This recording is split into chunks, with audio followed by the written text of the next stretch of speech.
for the Daily Line. And for that, let's welcome in SportsInfo.com lead handicapper Al DeMarco to get his selections for this weekend's NFL games. Al, you're looking good, feeling good. Giants 7-point favorite against that tough defensive team in the Ravens. Can they get it done? It's a tough game. I mean, the Giants have won all five games at home this year, covering in 4 of them. And, you know, dating back to last year, the start of the playoffs, Giants have won 12 out of 13 straight up, covering 11 of them.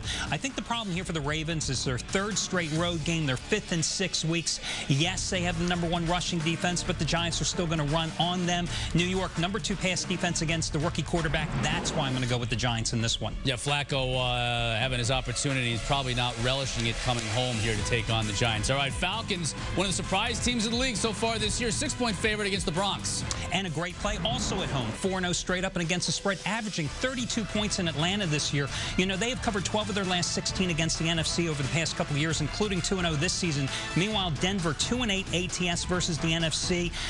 You look at this Denver defense, they just can't stop the run, giving up 146 yards a game, 160 to the Browns in that Thursday nighter. Meanwhile, Atlanta's averaging 173 yards on the ground this year. So I'm going to go with Atlanta, but I think the better, more prudent play a two-team teaser. Take the Giants at -1 and the Falcons and pick them for this one. Oh, that's why they call it a teaser. It looks so good.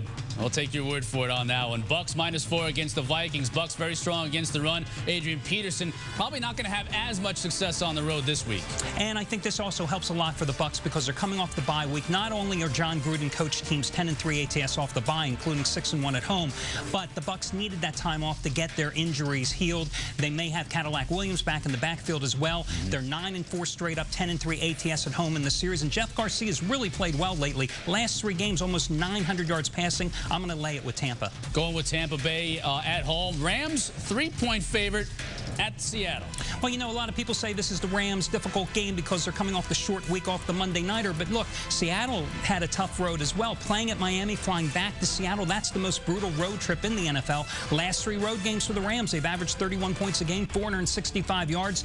Seattle 1-3 straight up in ATS at home. And I know Matt Hasselbeck's going to be back for Seattle, but he's missed 5 straight games. And Kurt Warner's going to have some success against the Seattle defense that's ranked #31 in the league against the pass. All right, final game. Cowboys at the Skins. What are you thinking? Oh, Romo's back. Felix Jones may be back. Listen, with Romo at the helm, they're 4-2 this year, 29 points a game, over 400 yards in offense. Clinton Portis is doubtful. He had 161 yards in the first matchup. Love the Cowboys as the best bet. With Romo back, makes them a completely different team. That's your best bet. Take a look at who Big Al likes this week, and there's his best bet at the bottom. The Cowboys, 1.5-point favorites at Washington. All right, coming up, could New York's most famous bench warmer finally be on his way out of